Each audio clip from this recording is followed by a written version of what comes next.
জন্মের পর থেকেই সাপে নেউলের সম্পর্ক ভারত ও পাকিস্তানের। প্রতিবেশী হয়েও যেন বহু দূরত্ব তাদের। স্বাধীনতার ৭.৫ দশক পেরিয়ে গেলেও দুদেশের সেই চিরবৈরী মনোভাব কাটেনি বিন্দুমাত্র। দোষারোপের রাজনীতি আর ষড়যন্ত্র তত্ত্ব থেকে যেন বের হতেই পারছেন না দেশ দুটির রাজনীতিকরাও। বিগত ২৫ বছরে যুদ্ধে জড়ায়নি, তবে তাদের মধ্যে যে খুব শান্তি বিরাজমান ছিল তাও বলা যায় না। লাইন অফ কন্ট্রোল সবসময় তাদের কন্ট্রোলে থাকে না, উত্তেজনা লেগেই থাকে। তবে এবারের পরিস্থিতি একটু ঘোলাটে এবং বেশ উত্তপ্ত। এবার পাকিস্তানের বিরুদ্ধে যেন আদা জল খেয়ে লেগেছেন মোদি। শেষমেশ পরিস্থিতি যুদ্ধ পর্যন্ত গড়ায় কিনা এ নিয়ে শঙ্কিত আন্তর্জাতিক বিশ্লেষকরা। ২৫ এপ্রিল ভারতীয় সংবাদ মাধ্যম এবিপি আনন্দের প্রতিবেদনে বলা হয়েছে, কাশ্মীরে হামলার পর ভারত যুদ্ধের প্রস্তুতি নিতে শুরু করেছে। এর আগে ভারতের পেহেলগামে হামলার ঘটনার পর পাকিস্তান ঘোষণা দেয় তারা ক্ষেপণাস্ত্রের পরীক্ষা চালাবে।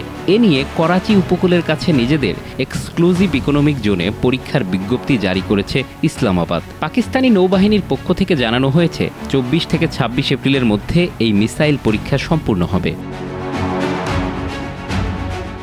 ভারতীয় সংবাদ সংস্থা এএনআই জানিয়েছে, পাকিস্তানের এই পদক্ষেপ ঘিরে ভারতের সংশ্লিষ্ট সংস্থাগুলো পরিস্থিতি নিবিড়ভাবে পর্যবেক্ষণ করছে।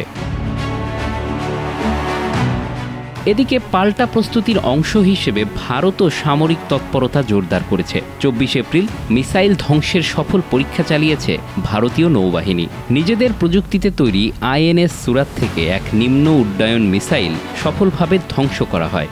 এক্সে দেওয়া এক পোস্টে ভারতীয় নৌবাহিনী বলেছে, এতে তাদের প্রতিরক্ষা সক্ষমতায় নতুন মাত্রা যোগ হয়েছে।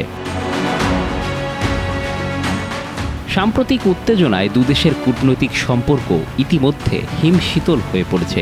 একে অপরের কূটনৈতিক বহিষ্কার করেছে দুই দেশ, বন্ধ হয়েছে আকাশসীমাও। এখন সামরিক শক্তি প্রদর্শনের পালা শুরু হয়েছে সমুদ্র ও আকাশপথে। উভয় দেশই উভয়ের বিরুদ্ধে পাল্টাপাল্টি কিছু পদক্ষেপ নিয়েছে, যার মধ্যে ভারতের পক্ষ থেকে সিন্ধু নদের পানি চুক্তি বাতিল অন্যতম। জবাবে পাকিস্তান পূর্ণ শক্তি দিয়ে এর জবাব দেওয়ার হুঁশিয়ারি দিয়েছে। এদিকে হামলার পর ২৪ এপ্রিল ভারতের রাষ্ট্রপতি দ্রৌপদী মুর্মুর সঙ্গে সাক্ষাৎ করেন কেন্দ্রীয় স্বরাষ্ট্রমন্ত্রী অমিত শাহ এবং পররাষ্ট্রমন্ত্রী এস জয়শঙ্কর। এ সময় তারা রাষ্ট্রপতির কাছে দুটি লাল ফাইল জমা দেন। এ ফাইল ঘিরে শুরু হয়েছে নানা জল্পনা কল্পনা।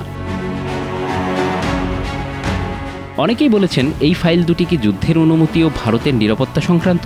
আর যদি যুদ্ধের অনুমতি চাওয়ার ফাইলই হয়, তবে কি নির্দেশনা দিয়েছেন ভারতের রাষ্ট্রপতি? তিনি কি সত্যি যুদ্ধের অনুমতি দিয়েছেন? Bangla affairs news desk.